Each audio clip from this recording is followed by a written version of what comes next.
خصوصا على حبيبنا وحبيب ربنا الأعلى خاتم الأنبياء إمام الرسل والأنبياء سيدنا ومولانا ومأوانا وملجانا محمد المصطفى وعلى آله أهل التقى والنقى وعلى أصحابه أهل الصدق والصفاء وعلى كل من تبعهم بإحسان إلى يوم الجزاء.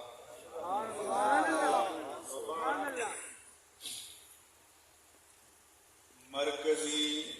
میلاد کونسل کے عہدیداران، ذمہ داران، کارکنان اور اسٹیج پر موجود سامنے اطراف میں رونق افروز حضرات اجلہ، اکابر، افاضل، علماء کرام، مشائخ اعظام، خطباء ملت، پیران کرام، رہبران شریعت، معززین علاقہ اور حاضرین مجلس، السلام علیکم ورحمۃ اللہ وبرکاتہ۔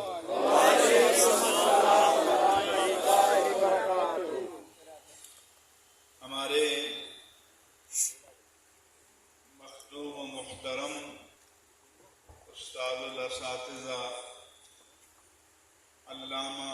حافظ طاہر تبسم صاحب نے آپ کو کافی گرما دیا ہے اور اب آپ کو آٹو اسٹارٹ کر دیا ہے، لیکن اب آپ نے نعرے نہیں لگانے، توجہات سے میری گزارشات کو سننا ہے۔ سب سے پہلے تو یہ مجھے حضرت قبلہ علامہ صاحب نے بتایا کہ اس پروگرام کو نوجوانوں نے سجایا ہے۔ مرکزی میلاد کونسل مصطفیٰ آباد کے نوجوان کارکنان نے یہ بزم سجائی ہے، تو میں ان نوجوانوں کو بشارت دینا چاہتا ہوں کہ میرے آقا و مولا صلی اللہ علیہ وآلہ وسلم نے فرمایا تھا کہ سبعۃ یظلھم اللہ یوم القیامہ یوم لا ظل الا ظلہ۔ فرمایا کہ 7 کیٹیگریز، 7 قسم کے طبقات ایسے ہیں کہ جب قیامت کے دن کوئی جائے پناہ نہیں ہوگی تو اس وقت ان طبقات پر اللہ تعالی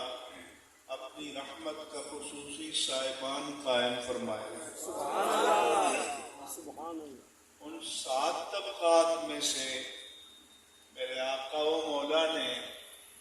ایک طبقہ بیان کیا کہ شاب نشا فی عبادت اللہ عز وجل، کہ وہ نوجوان کہ جنہوں نے آغازی شباب میں، عنفوان شباب میں، عین عالم شباب میں اپنی زندگی کے شب و روز کو اللہ کی عبادت میں گزارا، کیونکہ اٹھتی ہوئی اور بڑھتی ہوئی جوانی میں انسان کی حیوانی، غضبانی اور شہوانی قوتیں اپنے شباب پر ہوتی ہیں، اور جب کوئی خوش نصیب ان قوتوں کو شریعت کی لگام دے کر اللہ کے حبیب کی غلامی کے راستے پہ ڈال دیتا ہے تو وہ نوجوان میرے آقا کو بہت پیارے ہیں۔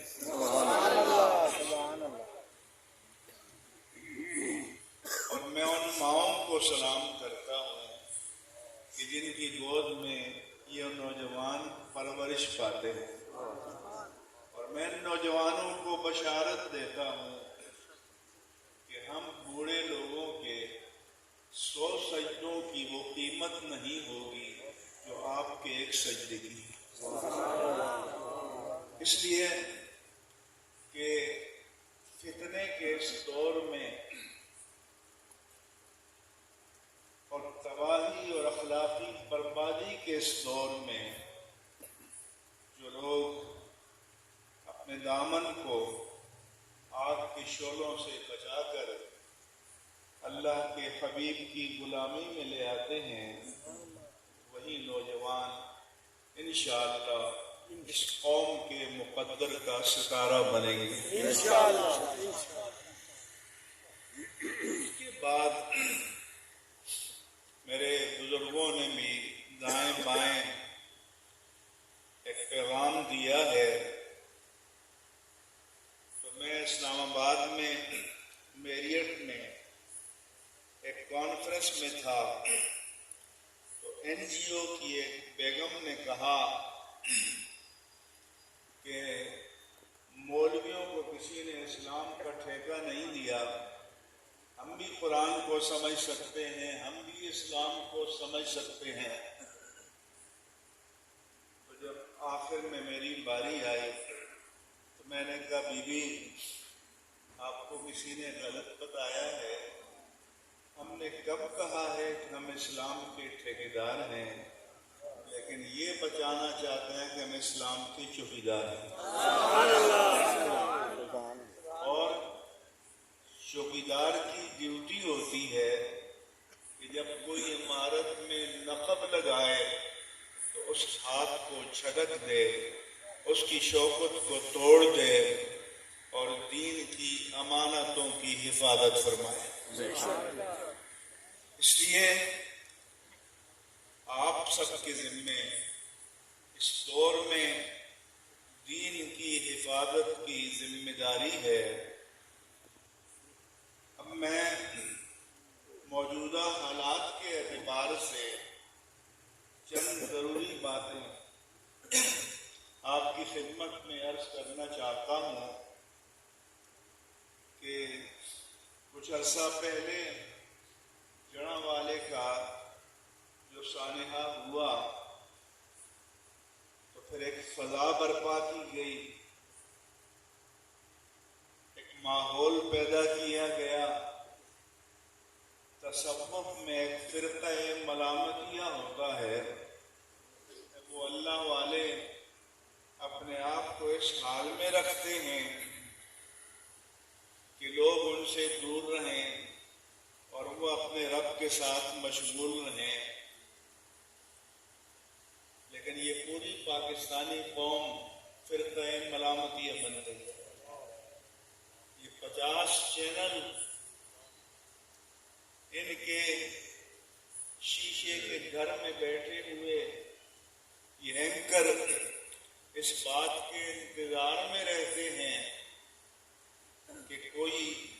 پاکستانیوں کا کوئی عیب ملے، کوئی نقص ملے، کوئی داغ دھبا نظر آئے تو پوری